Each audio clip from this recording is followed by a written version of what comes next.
Praise the Lord. യേശുവിൽ പ്രിയപ്പെട്ട സഹോദരങ്ങളെ, വചനശക്തി ശുശ്രൂഷയിലേക്ക് യേശുവിൻ്റെ നാമത്തിൽ നിങ്ങളെ സ്വാഗതം ചെയ്യുന്നു. ഇന്ന് ഞാൻ പങ്കുവയ്ക്കാൻ ആഗ്രഹിക്കുന്ന വചനം ഉൽപ്പത്തിയുടെ പുസ്തകം 19 അധ്യായം 26 വാക്യമാണ്. അവിടെ നാം ഇപ്രകാരം വായിക്കുന്നു: ലോത്തിന്റെ ഭാര്യ അവൻ്റെ പിറകെ വരികയായിരുന്നു. പിന്തിരിഞ്ഞു നോക്കിയതുകൊണ്ട് അവൾ ഒരു ഉപ്പുതൂണായി തീർന്നിരിക്കുന്നു. പിന്തിരിഞ്ഞു നോക്കിയതുകൊണ്ട് അവൾ ഒരു ഉപ്പുതൂണായി തീർന്നിരിക്കുന്നു. ഈ ഭാഗം നമുക്കെല്ലാവർക്കും നന്നായി അറിയാവുന്നതാണ്. ദൈവം സ്വർഗത്തിൽ നിന്ന്, ആകാശത്തിൽ നിന്ന് അഗ്നിയും ഗന്ധകവും വർഷിച്ച് സോദോം ഗൊമോറയിൽ അവരുടെ പാപങ്ങൾക്ക് ശിക്ഷിക്കുന്നു. എന്നാൽ ലോത്തിനെയും കുടുംബത്തെയും ദൈവകരുണയാൽ രക്ഷിക്കുന്നു. ദൈവം അവർക്കൊരു നിർദ്ദേശം നൽകിയിരുന്നു, പിന്തിരിഞ്ഞു നോക്കാതെ മുന്നോട്ടോടി രക്ഷപ്പെടണമെന്ന്. എന്നാൽ ലോത്തിൻ്റെ ഭാര്യ അനുസരണക്കേട് മൂലം നാശത്തിൽ അവസാനിച്ചു.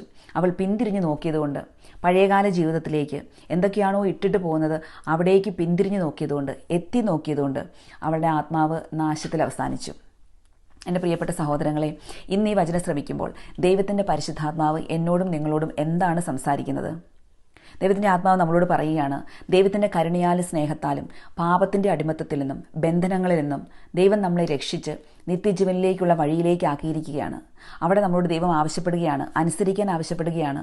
പിന്തിരിഞ്ഞു നോക്കാതെ, പാപത്തിൻ്റെ ദുർമോഹങ്ങളിലേക്ക് വീണ്ടും വലിച്ചിഴക്കപ്പെടാതെ, പഴയ ജീവിതത്തിലേക്ക് തിരിഞ്ഞു പോകാതെ, പഴയ വ്യാമോഹങ്ങൾക്ക്, ദുർമോഹങ്ങൾക്ക് അടിമപ്പെടാതെ, ദൈവത്തിൽ ആശ്രയിച്ച്, ദൈവകൃപയിൽ ആശ്രയിച്ച് നമ്മുടെ നിത്യജീവൻ ഉറപ്പാക്കാൻ, നമ്മുടെ നിത്യജീവൻ സംരക്ഷിക്കാൻ ദൈവം നമ്മളോട് ആവശ്യപ്പെടുകയാണ്.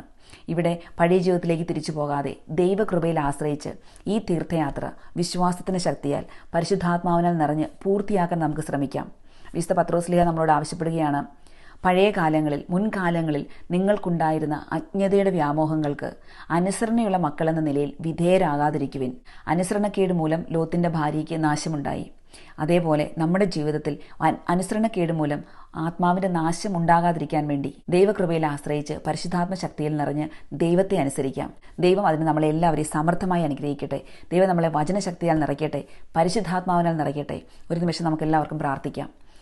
എൻ്റെ ഈശോയെ, അങ്ങയുടെ വചനത്തെ ഓർത്ത് ഞങ്ങൾ നന്ദി പറയുന്നു. ഇതുവരെ ഞങ്ങൾ കാണിച്ചിരിക്കുന്ന എല്ലാ അനുസരണക്കേടുകളെയും ഓർത്ത് മാപ്പ് ചോദിക്കുന്നു. ഈശോയെ, ഞങ്ങളുടെ പരിശുദ്ധാത്മാവിൻ്റെ ശക്തിയാൽ നിറയട്ടെ.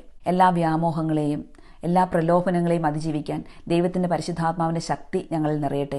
ദൈവം, ഞങ്ങൾ അങ്ങയിൽ ആശ്രയിക്കുന്നു. കൃപയാൽ ഞങ്ങളെ നിറയ്ക്കണമേ. ആമേൻ. എല്ലാവരും വചനശക്തിയാൽ നിറയട്ടെ. ഈ പേജ് സാധിക്കുന്നിടത്തോളം ഷെയർ ചെയ്ത് വചനശക്തി ശുശ്രൂഷയെ സപ്പോർട്ട് ചെയ്യണമെന്ന് ദയവായി ഓർമ്മിപ്പിക്കുന്നു. ആമേൻ.